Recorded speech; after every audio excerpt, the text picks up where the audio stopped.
Et mon frère a exigé une procuration sur mon entreprise en faillite, tu as besoin d'un tuteur, tu es pathétique. J'ai touché le dépôt de 3 billions d'euros dans ma poche et j'ai répondu, en fait, je viens de prendre ma retraite. Mais j'ai trouvé ton dossier de faillite.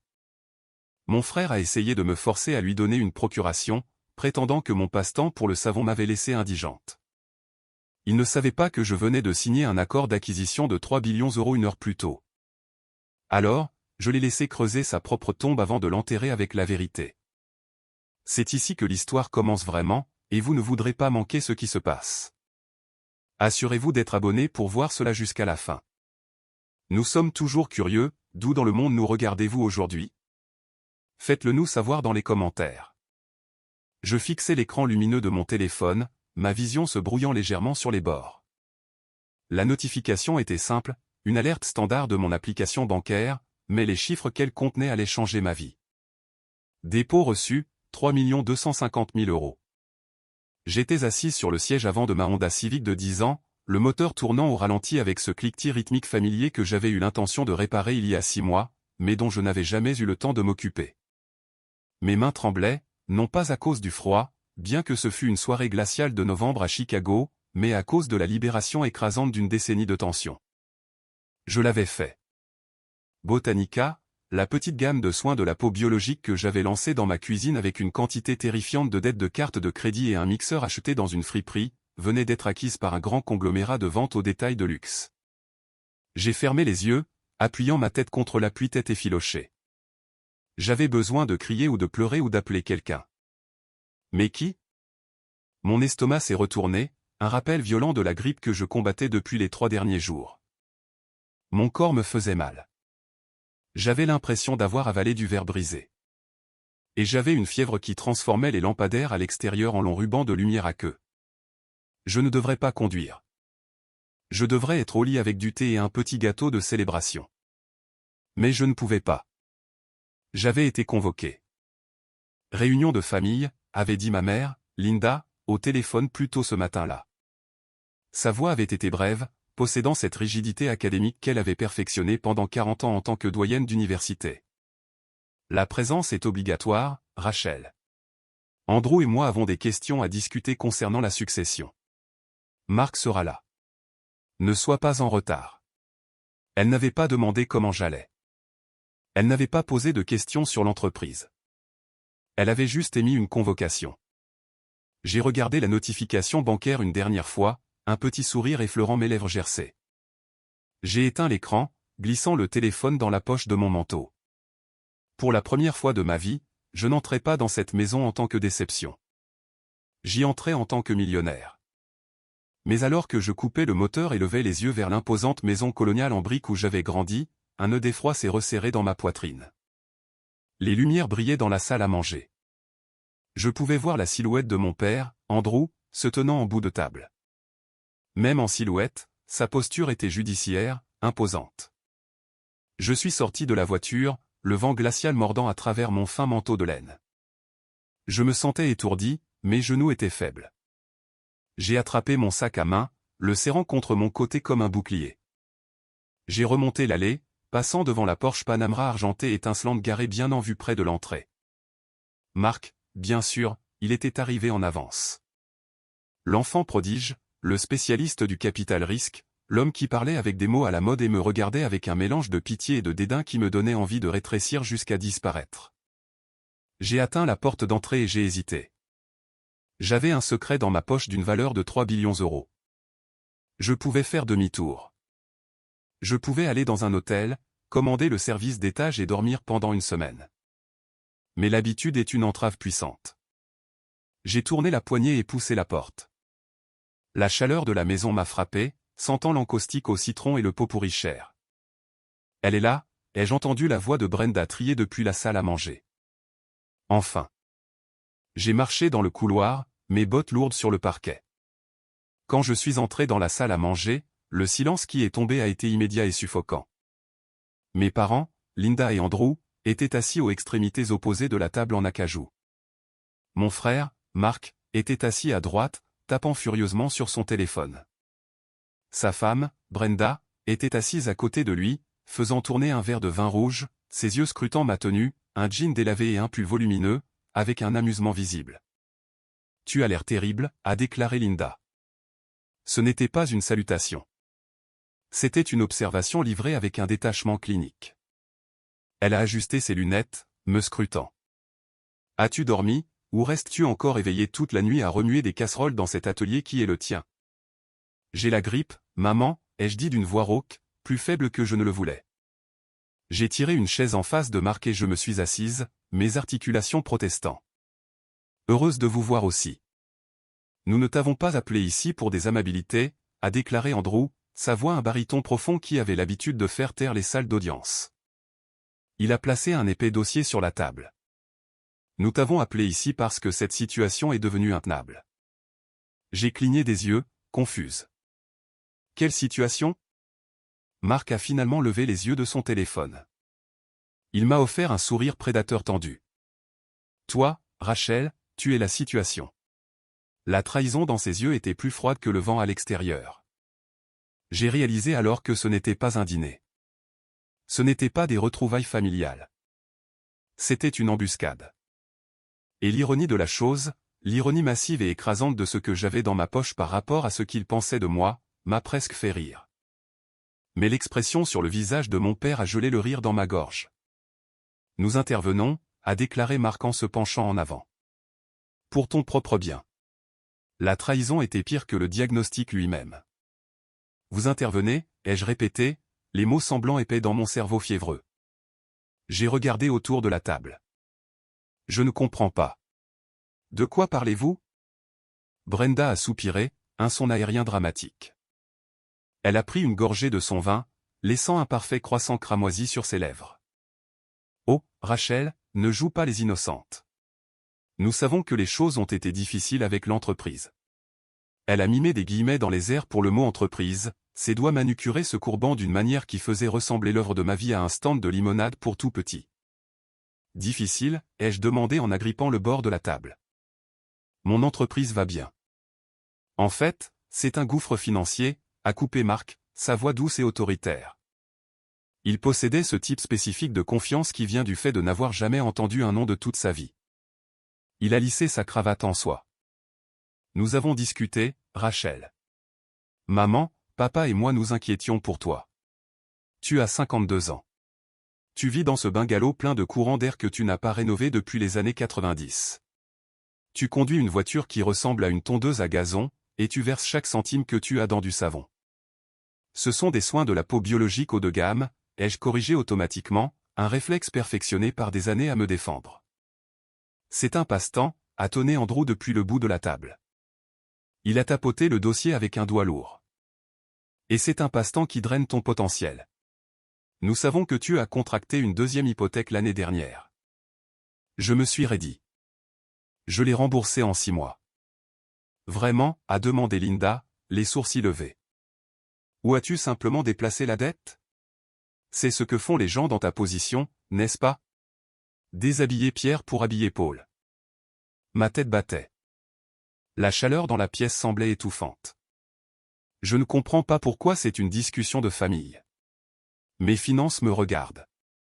Pas quand tu vas finir sur le pas de notre porte quand tu vas inévitablement t'effondrer, a déclaré Marc. Il s'est levé et a marché jusqu'au buffet pour se servir un verre, dominant la pièce. Écoute, Rachel, je travaille dans la finance. Je vois cela tout le temps. Des fondateurs délirants s'accrochant à un navire qui coule par passion. C'est triste vraiment, mais nous n'allons pas te laisser te ruiner. Il s'est retourné vers moi, un verre à la main. J'ai préparé un plan de restructuration pour toi. Je l'ai dévisagé. Un quoi? Un plan de restructuration, a dit Marc comme s'il expliquait des mathématiques complexes à un enfant. Nous allons liquider les stocks. J'ai un contact qui achète des actifs en difficulté, quelques centimes pour 1 euro, mais c'est mieux que rien. Tu vendras la maison. Le marché est correct en ce moment, et tu emménageras dans un appartement, quelque chose de gérable. Maman et papa ont accepté de te laisser rester ici pendant quelques mois pendant la transition, à condition que tu abandonnes la fabrication. Je ne vends pas ma maison, ai-je dit, ma voix tremblante d'un mélange de rage et de frissons de fièvre. Et je ne liquide certainement pas Botanica. Tu n'écoutes pas, est intervenue Brenda en se penchant en avant. Me sauver? J'ai regardé Linda. Maman, es-tu d'accord avec cela? Linda a pincé les lèvres. Ton frère est un expert financier, Rachel. Il gère des portefeuilles valant des millions. S'il dit que tu as des problèmes, tu as des problèmes. Nous voulons juste que tu aies une retraite digne, éventuellement. En ce moment, tu es une gêne. Le mot flottait dans l'air, gêne. Ce n'était pas la première fois qu'elle le sous-entendait, mais l'entendre d'ici clairement devant Brenda ressemblait à une gifle. Je vois, ai-je murmuré. Marc a fait glisser le dossier sur l'acajou vers moi. C'est une procuration limitée uniquement pour les questions financières. Cela me donne l'autorité de gérer la liquidation et la vente immobilière. Cela t'empêche de prendre d'autres décisions émotionnelles. J'ai regardé le document. Il était déjà rédigé. Mon nom était imprimé en haut. Rachel H. Miller. Ils avaient cela de près. Ils avaient planifié cela. Pendant que je négociais avec les avocats d'un conglomérat à New York, me battant pour chaque point de pourcentage de redevance, ma famille était assise ici à rédiger un document pour me dépouiller de mon autonomie. J'ai regardé Marc. Il avait l'air si suffisant, si sûr de sa domination. Il pensait être le requin dans l'aquarium. Il pensait que j'étais le menu fretin. Tu veux que je signe cela, ai-je demandé, feignant la faiblesse pour lui donner le contrôle. C'est pour le mieux, a déclaré Andrew. Marc sait comment gérer l'argent. Pas toi. J'ai mis la main dans ma poche et j'ai touché le verre froid de mon téléphone. J'ai pensé aux 3 billions d'euros qui se trouvaient sur mon compte. J'ai pensé à la structure de paiement échelonnée qui rapporterait 2 billions d'euros supplémentaires au cours des 3 prochaines années. J'ai pensé à la clause de non-concurrence que j'avais signée et qui m'avait effectivement mise à la retraite aujourd'hui. Il voyait un échec. Je voyais un tableau d'affichage où je gagnais avec une avance écrasante. Mais ils avaient oublié une chose cruciale. On ne construit pas une entreprise à partir de rien sans apprendre à repérer une mauvaise affaire. J'ai besoin d'un instant, ai-je dit en toussant dans mon coude. Prends ton temps, a dit Marc en sirotant son scotch. Nous n'allons nulle part. Il n'en avait aucune idée. J'ai verrouillé la porte de la salle de bain derrière moi et je me suis appuyé contre le bois froid, respirant lourdement. Le visage dans le miroir était pâle avec des cernes sous les yeux qui ressemblaient à des ecchymoses. J'avais vraiment l'air terrible, mais j'ai souri. Un sourire féroce de loup. Pour comprendre pourquoi ce moment était si crucial, il faut comprendre les 10 dernières années. Quand j'ai commencé Botanica, j'avais 42 ans, j'étais divorcé et je recommençais à zéro. J'avais toujours aimé la chimie, j'aimais la façon dont les plantes interagissaient avec les huiles. J'ai commencé à faire des savons pour aider mon propre eczéma. Puis j'en ai fait pour des amis. Puis j'ai commencé à les vendre sur les marchés fermiers. Ma famille était mortifiée. Tu as une maîtrise en bibliothéconomie, s'était emporté mon père quand j'avais quitté mon emploi aux archives de la ville. Et tu vas devenir une marchande ambulante. C'est artisanal, avais-je argumenté. C'est un stand de marché aux puces, avait corrigé Marc. Pendant une décennie, j'ai manqué chaque grande fête parce que la saison des fêtes est l'enfer du commerce de détail. J'ai manqué les fêtes de promotion de Marc. J'ai manqué les ouvertures de galeries de Brenda. J'étais dans ma cuisine, puis dans mon garage, puis dans un petit entrepôt loué, remuant des cuves de beurre de karité et d'huiles essentielles jusqu'à ce que mes bras pèsent comme du plomb. J'ai tout réinvesti. Je portais des vêtements de magasin d'occasion pour pouvoir m'offrir de meilleurs emballages. Je conduisais ma Honda tremblante pour pouvoir embaucher un assistant à temps partiel. Je vivais chichement pour que l'entreprise puisse grandir. Et pendant tout ce temps, Marc était la star. Marc, le spécialiste du capital risque. Marc, qui a rejoint une entreprise dès sa sortie de Wharton. Marc, qui louait une nouvelle voiture de luxe tous les 2 ans et achetait une vaste maison en banlieue qui ressemblait à un hall d'hôtel, impersonnelle et froide. Marc était l'aune à laquelle j'étais mesuré. Pourquoi ne peux-tu pas être plus stable comme Marc? Marc vient d'acheter un bateau. Marc nous emmène en Italie. Mais j'avais remarqué des choses au fil des ans, des fissures dans la façade dorée. Il y a 2 Noëls, la carte de Marc a été refusée dans un restaurant. Il en a ri, blâmant une alerte à la fraude, mais j'ai vu la perle de sueur sur sa lèvre supérieure. L'année dernière, Brenda s'est plainte qu'ils avaient dû licencier leur femme de ménage parce qu'il est si difficile de trouver du bon personnel. Mais ensuite, je l'ai vu vendre des sacs à main de créateurs sur une application de revente une semaine plus tard. Et Marc était un beau parleur. Il utilisait des mots comme levier et synergie et perturbateur, mais il ne produisait jamais rien. Il déplaçait l'argent. Il pariait sur le travail d'autres personnes. Maintenant, en me regardant dans le miroir, les pièces du puzzle s'assemblaient. Pourquoi cette intervention soudaine? Pourquoi l'urgence de vendre ma maison et de liquider mes stocks? Actif en difficulté. Marc ne voulait pas me sauver. Marc avait besoin d'argent. S'il obtenait la procuration, il pourrait vendre ma maison, qui était payée, et empocher les bénéfices sous le couvert de frais de gestion ou d'investissement. Il pourrait vendre mon stock pour obtenir de l'argent rapide. Il me regardait et voyait une tirelire qu'il pouvait briser pour couvrir ses propres erreurs. Je me suis lavé le visage à l'eau froide, effaçant la sueur de la fièvre. Je n'étais plus la petite sœur. Je n'étais pas un échec. J'étais la présidente directrice générale d'une marque de plusieurs millions d'euros et j'étais sur le point d'entrer dans une négociation avec la contrepartie la plus malhonnête que j'ai jamais affrontée. J'ai déverrouillé la porte. Quand je suis retourné dans la salle à manger, rien n'avait changé, sauf que Brenda avait rempli son verre de vin. « Tu te sens mieux ?» a demandé Marc en tapotant le stylo contre la table. « Un peu » ai-je dit. Je ne me suis pas assise. Je suis resté debout au bout de la table, agrippant le dossier de la chaise. « Alors » a dit Marc en poussant le papier en avant. « Sinon ceci pour que nous puissions commencer à réparer tes dégâts. » J'ai d'abord quelques questions, ai-je dit, la voix ferme malgré l'éraillement. « Rachel, ne rends pas les choses difficiles, a dit Linda. Marc te rend service. Il renonce à ses frais de consultation habituels. Pour la plupart, ai-je demandé en regardant Marc. Marc a haussé les épaules, un geste de fausse modestie. Je dois facturer un petit pourcentage pour le temps. Rachel, mon taux horaire est généralement de 800 €, mais pour la famille, nous trouverons un arrangement. Le but est de te rendre liquide. Liquide, ai-je répété. C'est exact? J'ai regardé Brenda.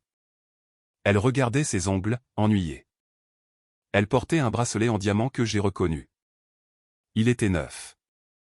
Probablement payé avec une carte de crédit qui avait atteint son plafond. Et toi, papa? J'ai regardé Andrew. Tu penses que je suis incapable? Je pense que tu es une rêveuse, a déclaré Andrew sévèrement. Et les rêveurs finissent fauchés. Marc est un réaliste. C'est un homme de substance. Substance, ai-je fait l'écho. J'ai plongé la main dans ma poche et j'ai sorti mon téléphone. Je l'ai posé sur la table, face vers le bas. Marc, ai-je dit doucement. Avant que je ne signe quoi que ce soit, parle-moi du fonds alpha. Marc s'est figé. Le stylo a cessé de tapoter. Ses yeux, d'habitude si arrogants, ont vacillé d'une peur authentique. Quoi? Le fonds alpha, ai-je dit. Celui que tu gérais. Celui qui a plongé il y a 3 mois à cause de paris technologiques surendettés. Je lis le Financial Times, Marc. Je fabrique peut-être du savon, mais je sais lire. La pièce est devenue mortellement silencieuse. Linda a regardé entre nous, confuse. De quoi parle-t-elle, Marc? Elle délire, a dit Marc rapidement, le visage devenant rouge. Je ne signe rien, ai-je dit. Mais je pense que nous devrions parler de la raison pour laquelle tu as vraiment besoin d'accéder à mes actifs. Est-ce pour couvrir un appel de marge, Marc? Marc s'est levé, sa chaise raclant bruyamment contre le sol. Espèce de petite ingrate. Assieds-toi, ai-je dit. Ce n'était pas un cri. C'était un ordre. Bas, plat et absolu. C'était la voix d'une femme qui venait de tenir tête à une salle pleine d'avocats d'affaires et d'en repartir avec tout ce qu'elle voulait. Marc a cligné des yeux. Il ne s'est pas assis, mais il a cessé de bouger. Vous pensez que je suis un échec, ai-je dit en regardant mes parents. Vous pensez que je suis un cas de charité. J'ai ramassé le dossier, le plan de restructuration, et je l'ai déchiré en deux. Le son a été comme un coup de feu dans la pièce calme. Mais vous avez oublié une chose, ai-je dit en jetant les morceaux déchirés sur la table. Quoi? A murmuré Brenda, les yeux écarquillés. Je n'ai pas besoin de votre argent, ai-je dit. Mais il semble que vous ayez désespérément besoin du mien. Le silence qui a suivi ma déclaration a été absolu, mais je ne suis pas resté pour en profiter. J'ai tourné les talons et je suis sorti de la salle à manger, le cœur battant contre mes côtes comme un oiseau pris au piège. Rachel, reviens ici. La voix de Marc a craqué, perdant son vernis de baryton poli. Elle sonnait faible, désespérée. Je ne me suis pas arrêté. J'ai marché dans le couloir, j'ai attrapé mon manteau et je suis sorti dans le vent glacial de Chicago. Mes mains tremblaient tellement que j'ai fait tomber mes clés 2 fois avant de pouvoir déverrouiller la Civic. Alors que je me glissais sur le siège du conducteur, j'ai vu la porte d'entrée de la maison s'ouvrir à la volée. Marc se tenait là, sa silhouette se découpant sur la lumière chaude du hall, ressemblant à un homme qui regarde son radeau de sauvetage s'éloigner. J'ai verrouillé les portes et démarré le moteur. Alors que je m'éloignais, je n'ai pas regardé en arrière. Le trajet de retour a été un brouillard de chaleur fiévreuse et de frissons glacés. Mon corps préparait une révolte, mais mon esprit était plus vif qu'il ne l'avait été depuis des années. L'adrénaline de la confrontation avait brûlé le brouillard mental. Quand je me suis finalement garé dans l'allée de mon petit bungalow des années 1920, je n'ai pas seulement vu une vieille maison pleine de courants d'air. J'ai vu mon sanctuaire. J'ai vu l'endroit où j'étais resté éveillé jusqu'à 4:00 heure du matin pour perfectionner le processus d'émulsification de la crème à la rose de minuit. Le produit même qui venait d'attirer l'attention d'un conglomérat valant des milliards. J'ai trébuché à l'intérieur, verrouillant le pêne dormant derrière moi. J'ai jeté mon manteau sur le canapé et je suis allé directement à mon bureau à domicile, une véranda aménagée encombrée de factures, d'étiquettes d'expédition et d'échantillons de produits. Je me suis assise à mon bureau et j'ai ouvert mon ordinateur portable. L'écran s'est illuminé, éclairant la pièce sombre. J'avais besoin de savoir exactement à quoi j'avais affaire. Je savais que Marc avait des problèmes.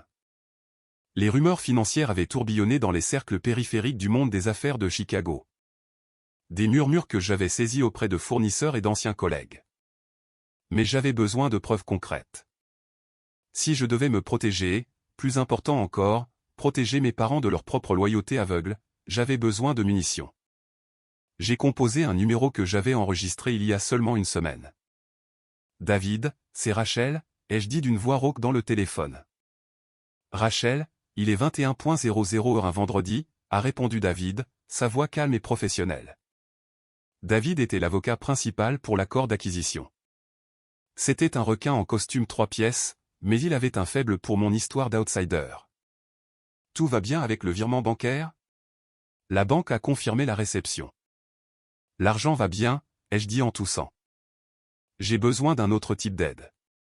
J'ai besoin d'une vérification approfondie sur un individu, quelqu'un dans la finance.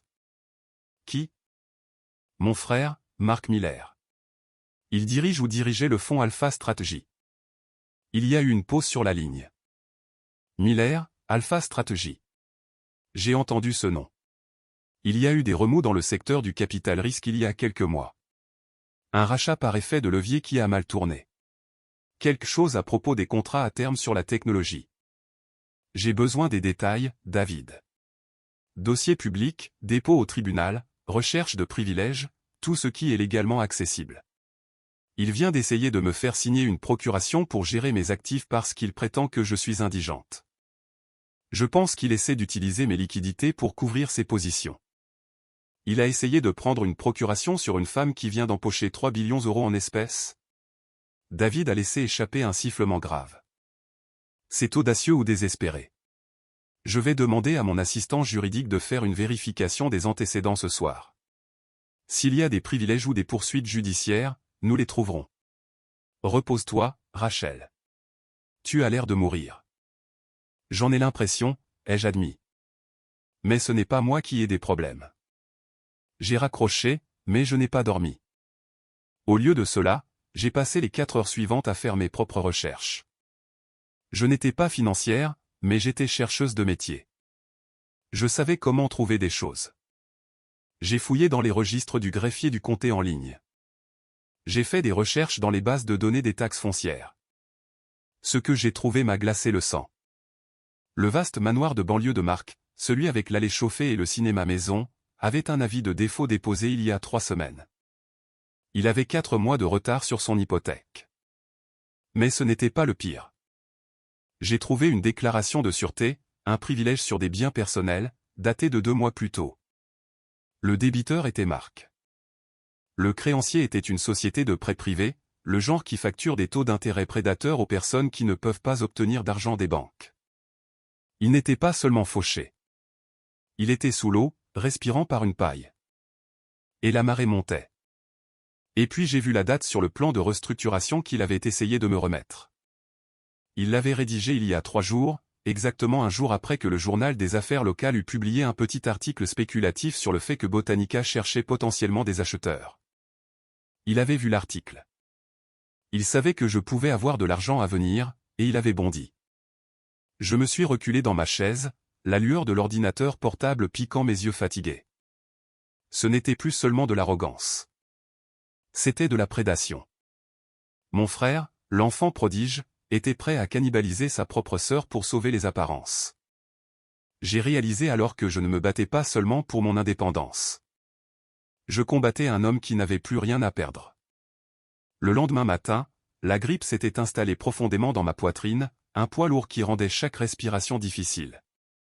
Mais je n'avais pas le temps d'être malade.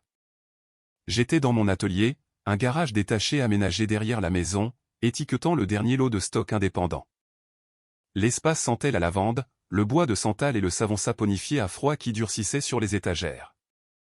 C'était propre, organisé et professionnel, bien loin de la salle de loisirs que ma mère imaginait. J'ai entendu le crissement de pneus sur l'allée de gravier. Des pneus lourds. J'ai essuyé mes mains sur mon tablier et je suis sorti de l'atelier. La Porsche argentée de Marc bloquait mon allée. Il est sorti vêtu d'un pull en cachemire et d'un jean de Marc, ayant l'air d'être prêt pour une séance photo. Mais de près, les fissures étaient visibles. Ses yeux étaient injectés de sang. Il y avait un tremblement dans sa main lorsqu'il a claqué la portière de la voiture. « Nous devons parler » a-t-il dit, sautant les salutations.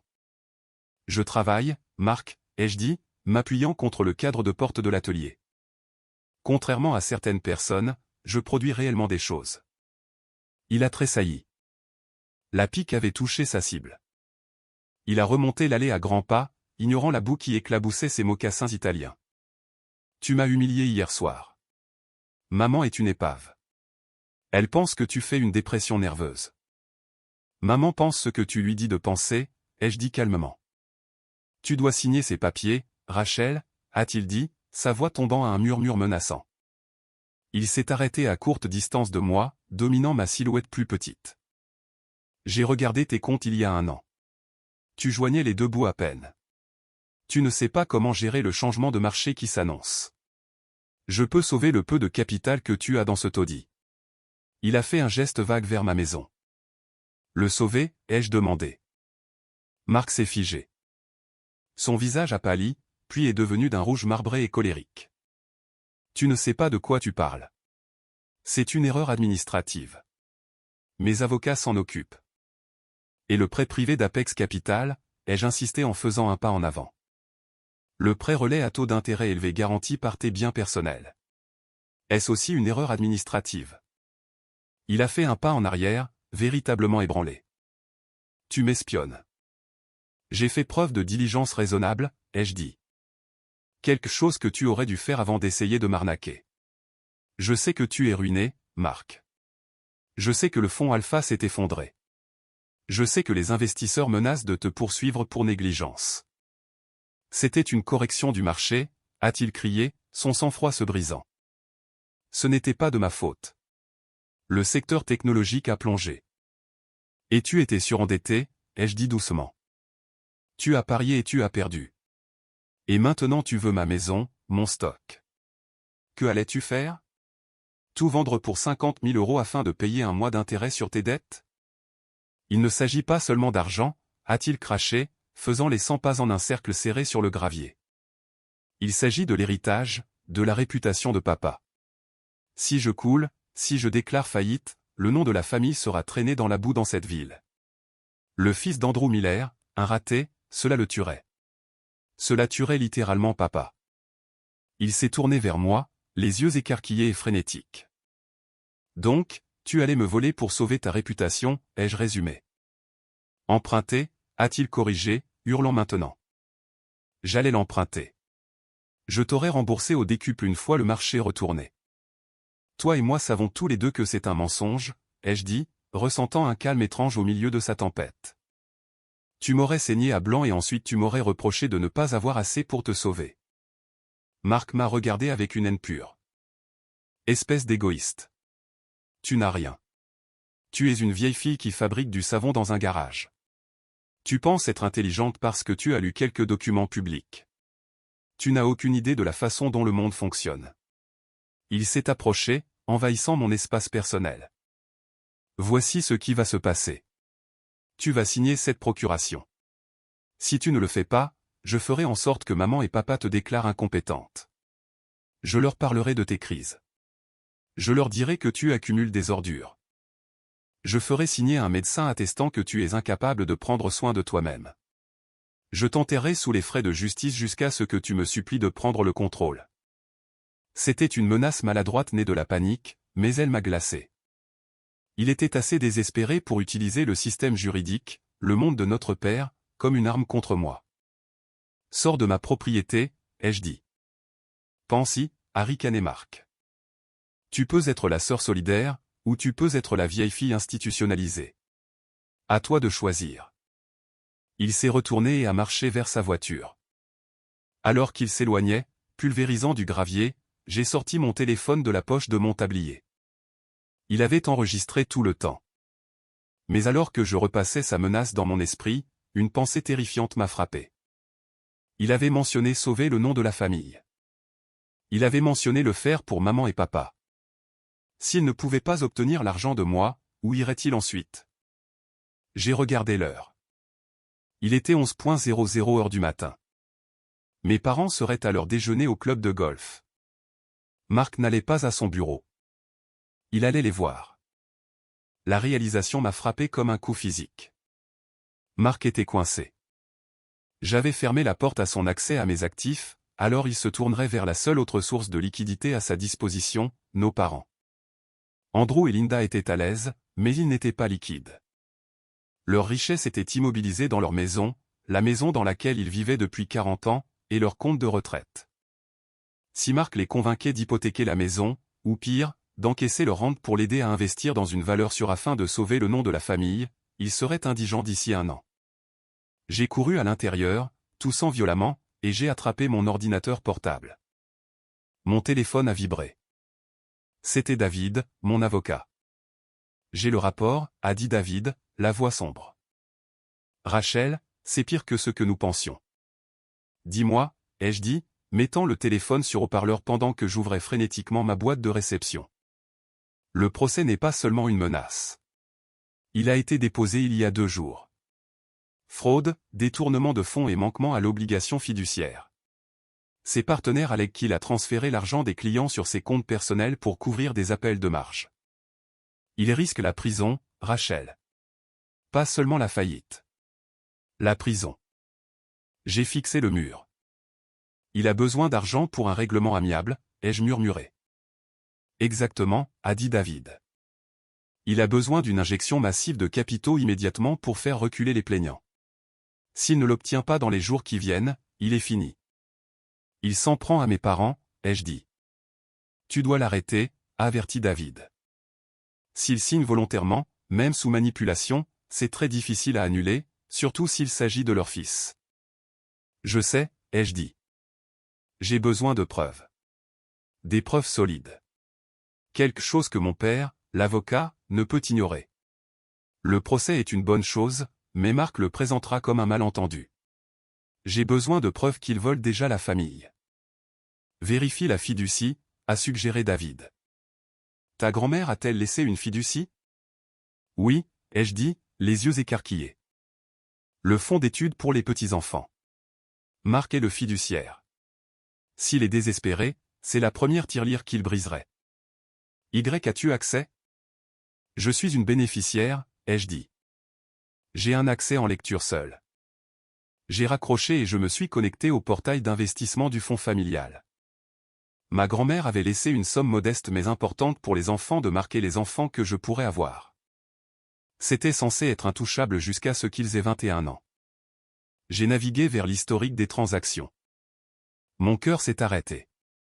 Il y a 6 mois, le solde était de 450 000 euros. Aujourd'hui, le solde était de 1 245 euros. Il y avait 5 transferts, tous étiquetés frais de gestion ou réallocation, tous dirigés vers un compte se terminant par les mêmes 4 chiffres que la société à responsabilité limitée personnelle de Marc. Il avait volé le fonds d'études de ses propres enfants. Je me suis senti malade, physiquement, violemment malade. Mais sous la nausée, il y avait une détermination froide et dure qui se solidifiait comme de l'acier.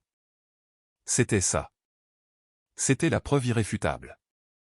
Mon père valorisait la loi par-dessus tout. Il valorisait l'héritage. Voler dans une fiducie n'était pas seulement un crime. C'était une violation du devoir sacré d'un patriarche. Mon téléphone a sonné à nouveau. C'était ma mère. Rachel. Linda avait l'air frénétique. Sa voix tremblait. S'il te plaît, tu dois venir. Marc est là.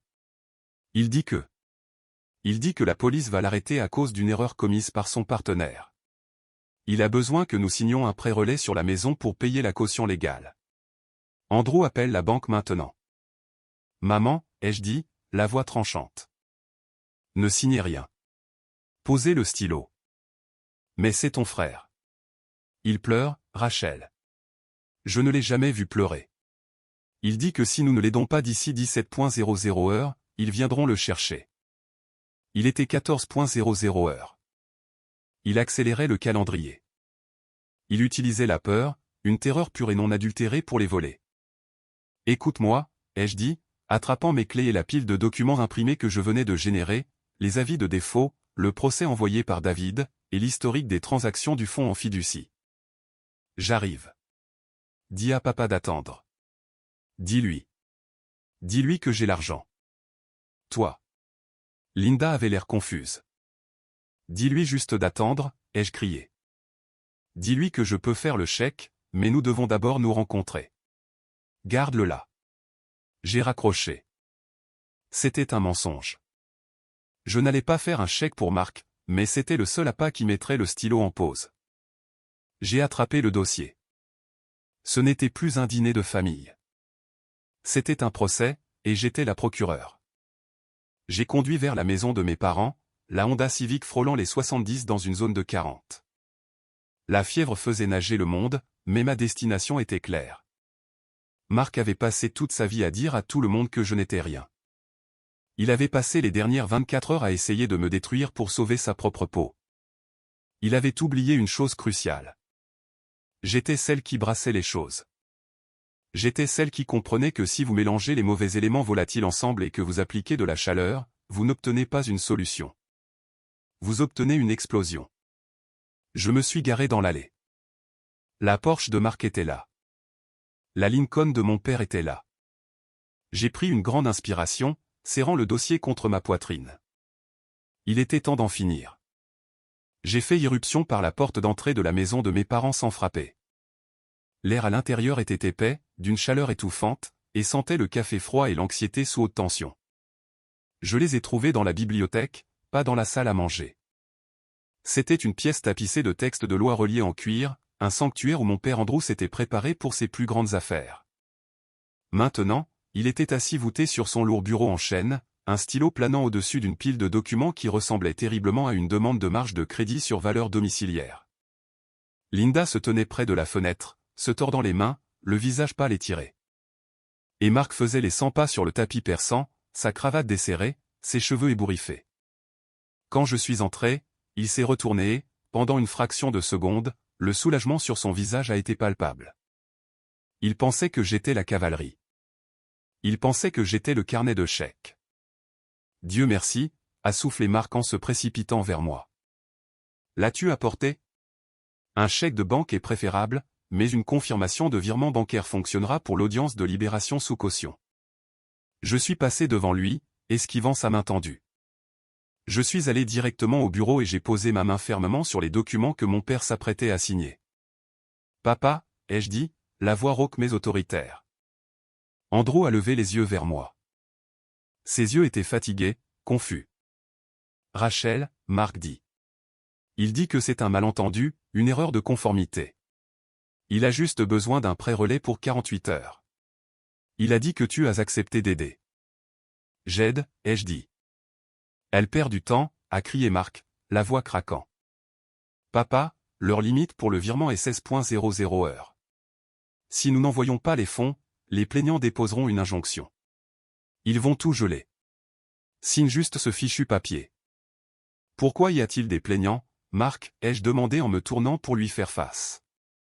Je me tenais entre lui et nos parents, une barrière physique. Si c'est une erreur de conformité, pourquoi y a-t-il une poursuite pour fraude? C'est un litige d'entreprise standard, a menti Marc, ses yeux dardant autour de la pièce. Tu ne comprends pas la haute finance, Rachel. Les gens intentent des poursuites pour faire pression. Intentent-ils des poursuites pour vol, ai-je demandé. J'ai ouvert mon dossier. Je n'ai pas jeté les papiers. Je les ai étalés sur le bureau avec la précision d'un chirurgien disposant ses instruments. Pièce A, ai-je dit en pointant le premier document. Le dépôt du tribunal du district sud de New York. L'État de New York contre Marc-Andrew Miller. Les chefs d'accusation incluent la fraude électronique, le détournement de fonds et la fraude en valeurs mobilières. Ce n'est pas un procès civil pour faire pression, papa. C'est un acte d'accusation criminelle. La main d'Andrew a tremblé. Il a attrapé ses lunettes de lecture et a tiré le document plus près. La pièce est devenue silencieuse, à l'exception de l'horloge grand-père qui faisait tic-tac dans le coin. C'est fabriqué, a balbutié Marc, la sueur perlant sur son front. Elle a imprimé cela sur un site complotiste. Pièce B, ai-je continué en l'ignorant. J'ai abattu la photo suivante. L'avis de défaut sur ta maison à Highland Park. Tu ne demandes pas à maman et papa un pré-relais, Marc. Tu leur demandes de payer ton hypothèque parce que tu ne l'as pas payée depuis 4 mois. Linda a halté, sa main volant à sa bouche. Marc, est-ce vrai? Tu as dit que la maison était dans une fiducie. C'est un problème de trésorerie, a crié Marc en faisant un pas vers moi. J'ai les actifs. Ils sont juste non liquides. Et enfin, ai-je dit, ma voix tombant à un murmure qui portait plus de poids qu'un cri. Pièce C. J'ai placé le journal des transactions de la fiducie familiale sur le dessus de la pile. Le fonds d'études de grand-mère, ai-je dit en regardant mon père. Celui que tu as mis en place. Celui dont tu as fait Marc le fiduciaire parce que tu as dit qu'il comprenait l'argent mieux que moi. Andrew a regardé le papier. Il l'a fixé pendant un long moment. Son visage, d'habitude rougeaud, a pris une teinte de gris terrifiante. Il a tracé les lignes avec un doigt tremblant. Transfert sortant de 150 000 euros. Transfert sortant de 100 000 euros. Solde 1245 euros. Andrew, a murmuré Linda. Qu'y a-t-il? Andrew s'est levé lentement. Il a regardé son fils. Ce n'était pas de la colère dans ses yeux. C'était quelque chose de bien pire. C'était la mort complète et totale du respect. Tu as volé tes propres enfants, a déclaré Andrew. Sa voix était un grondement sourd. Tu as vidé la fiducie. Je l'ai emprunté, a hurlé Marc en reculant jusqu'à heurter les étagères. J'allais le remettre. J'avais juste besoin de couvrir l'appel de marge sur le fonds alpha. Si je ne le faisais pas, j'allais perdre la société. Tu as perdu la société de toute façon, ai-je dit froidement. Et maintenant tu veux qu'ils perdent leur maison aussi. Tu as fait cela. Marc s'est jeté sur moi, son visage déformé en un masque de haine pure. Espèce de petite jalouse et mesquine. Tu as fouillé. Tu ne pouvais pas supporter que je sois un succès. Tu voulais me ruiner. Il a attrapé mes épaules, me secouant. Enlève tes mains d'elle. Le rugissement est venu de mon père. Andrew Miller, 78 ans et se remettant d'une opération de la hanche, a bougé plus vite que je ne l'avais jamais vu faire. Il a frappé sa main sur le bureau, le son résonnant comme un coup de feu. « Assieds-toi, Marc, » a ordonné Andrew. C'était sa voix de salle d'audience. La voix qui avait mis des criminels derrière les barreaux pendant 40 ans. Marc m'a lâché, trébuchant en arrière.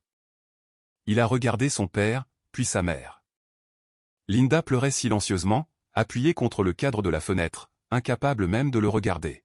« Tu es un imposteur, a déclaré Andrew, les mots fendant l'air. J'ai passé ma vie à bâtir une réputation d'intégrité. Et toi, tu n'es qu'un vulgaire voleur. Papa, s'il te plaît, a pleuré Marc en s'effondrant sur le canapé en cuir. Je peux arranger cela. J'ai juste besoin de l'argent. Si je trouve un accord avec les partenaires, les charges criminelles disparaissent. Je peux recommencer à zéro. S'il te plaît, ne me laisse pas aller en prison. Andrew a regardé les papiers de prêt non signés. Puis il m'a regardé. Pour la première fois de ma vie, j'ai vu mon père me regarder non pas avec déception, mais avec une réalisation désespérée et suppliante.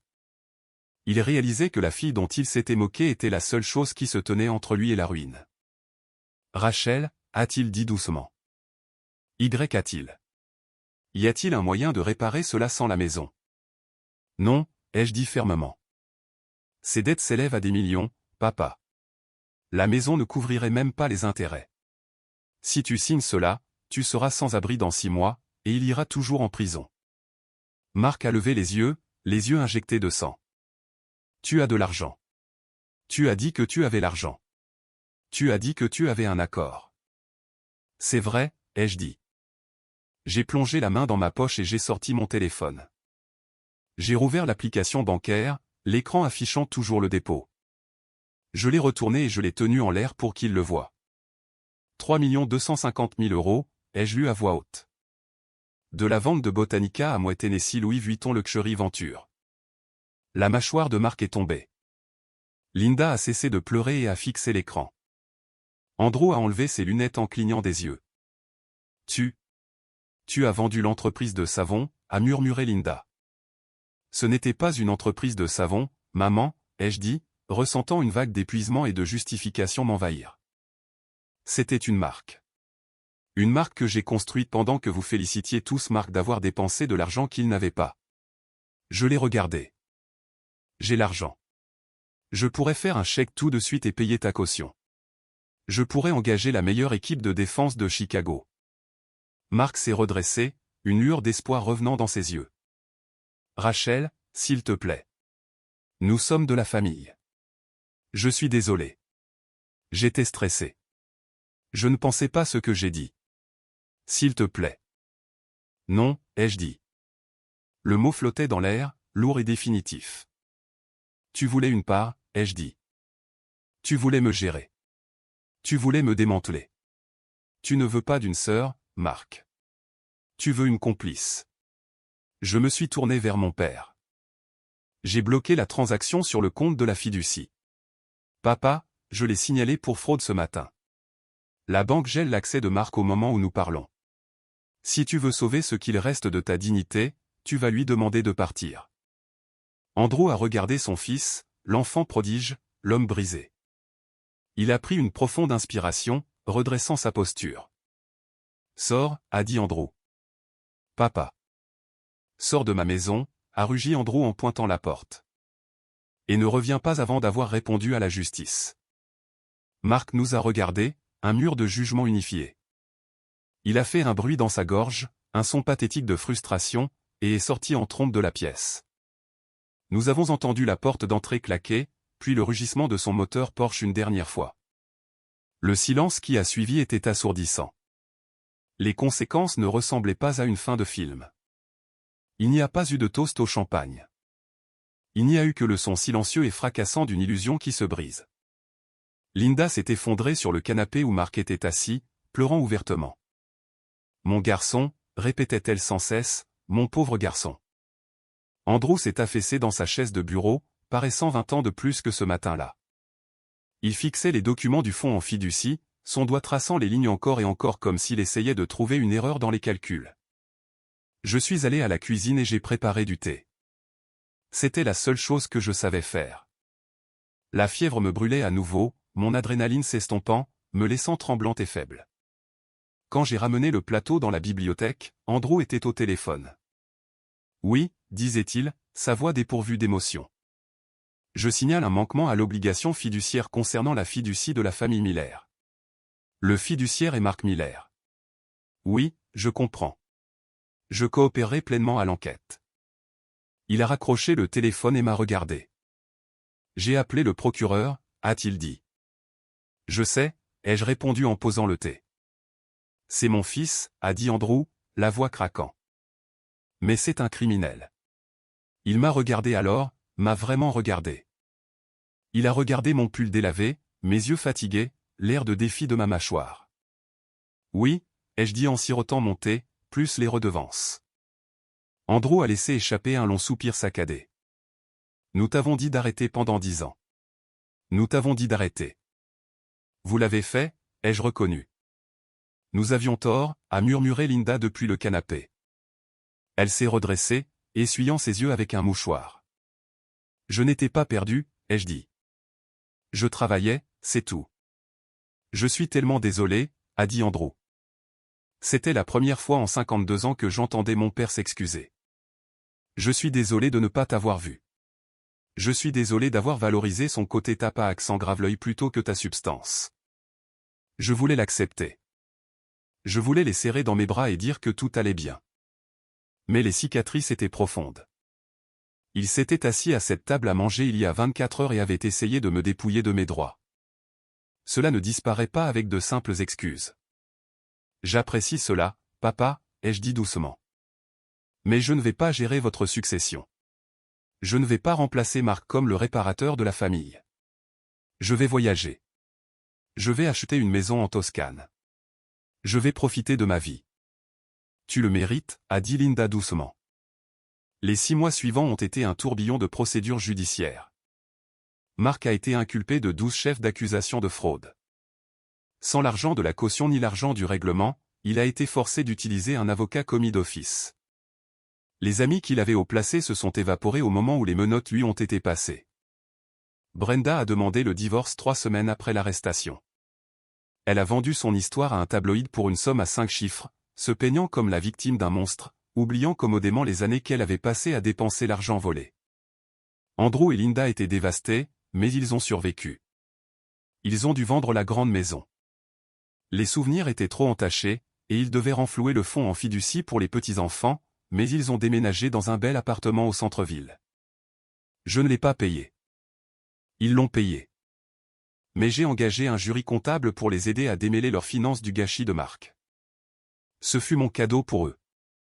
Quant à moi, j'écris ceci depuis la terrasse d'une villa juste à l'extérieur de Florence. L'air sent le romarin et la terre cuite par le soleil. Ma grippe a disparu depuis longtemps, remplacée par un bronzage et un sentiment de paix que je n'aurais jamais cru possible. J'ai reçu un email de Marc hier. Il a été envoyé depuis le système de messagerie de la prison. Il purge une peine de 5 ans. Il a demandé de l'argent pour la cantine. Il a dit que la nourriture était terrible. Je n'ai pas répondu. J'ai posé ma tablette et j'ai regardé les olivrets. Mon téléphone a vibré. C'était une notification de ma banque. Le premier paiement trimestriel des redevances de l'acquisition venait d'arriver. 125 000 €. J'ai souri, j'ai pris une gorgée de mon vin et j'ai bloqué l'adresse email. Il m'avait dit que je n'y arriverais jamais.